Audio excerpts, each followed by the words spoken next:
I'm Anna Price and I'm an editor, mainly of documentaries. When I graduated from architecture, I knew I didn't really want to be an architect, and I said I'll just try it for a few months, and I hated it. And I had kind of always wanted to do film. When I was growing up, a lot of people I lived around made anthropology films, and that I was really passionate about that and about anthropology, and now I realise that what I do is kind of, that is what it is. I started working for a very, very small production company where I was going out on shoots, interviewing people, so really quite involved in the whole process. It just happened that I really enjoyed the editing process, and the director then seemed to think I had a talent for it, so he encouraged me. 5-10 years ago, I would see some films, particularly feature documentaries, where somebody just thrown that all up in the air, and there was a bit of video diary, and there was a bit of archive, and then there was a bit of presenter, and it didn't really matter. And it brought a freshness to it, and I think there's a lot more experimentation going on now. There's a fluidity about the genre now, and it's caught people's imagination, and it's nice to suddenly say I'm a documentary editor and people go, oh wow, like they understand what you do, because 10 years ago not many people did. I like to view quite a lot of the rushes first and talk to a director, but there's often a key moment or a key scene or a key character. In terms of a meal, it would be like getting to the main course and sort of constructing that, and then everything else would go like the really good piece of meat or something, and cooking that really well and carefully, and then going back and going to other scenes, and it's getting a sort of emotional resonance. It's what affects me emotionally. I know other editors don't work like this. I know colleagues of mine who have post-its on the wall from day one. And we all end up in the same place. But I've always done this. I edit in segments. I'd like to leave it actually for 2 weeks or even longer.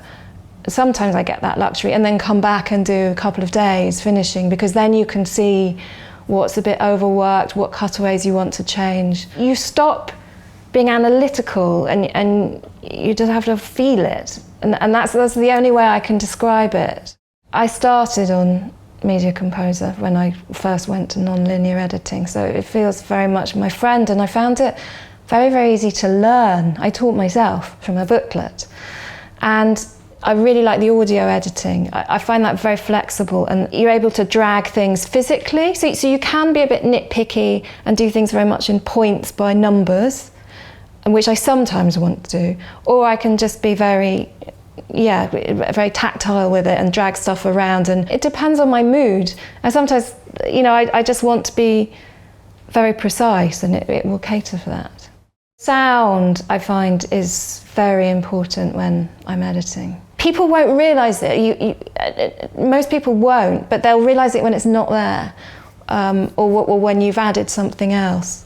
So I work with it at a very early stage, actually, and I like to mix fairly precisely and put music on, even if it's the wrong music, but I find that informs what I do with the pictures. I always attend the dub if I can, and I just spent a week with a dubbing mixer, and it was it was so fantastic. Because they have a craft, and it's a really specific craft, and there's a lot of detailed work in it, and I think if they can understand what you're trying to do, and there's like a symbiotic relationship, and you respect what they can bring to it, it's a lovely sort of meeting of minds and sensibilities.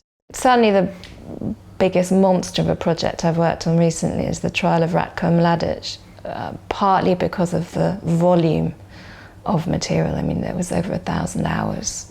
And it took quite a long time to find a marriage of all this material, and a lot of patience on everyone's part. It was a very dark subject. There was a lot of death and a lot of destruction, and it was a challenge to find the beauty in that, which sounds a bit odd, but something aesthetic about that, and something compelling about that. I think there's so many ways you can use this stuff and still be faithful to it, and that was the challenge I found, is to sort of yeah, having this palette and knowing when to use it one way and when to use it the other.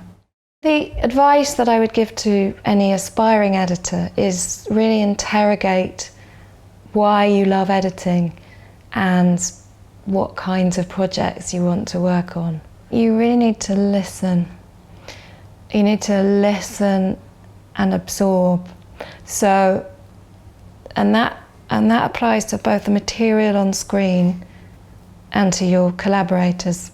It's knowing when to start cutting in the first place, and then it's knowing when to let the material lead you or when that material needs some real help. Always take out more than you think. Less is more. It's a cliche, but it really is true, and I see that more and more. And the other thing is not to just stick with safe. I made a conscious effort to, even when I was doing formats years ago, say, well, I've done one wife swap, I don't really want to do another, even though it's kind of comfortable, I'll just move sideways and do that. And also to really cultivate relationships. Those relationships is the people that will always give you your next break.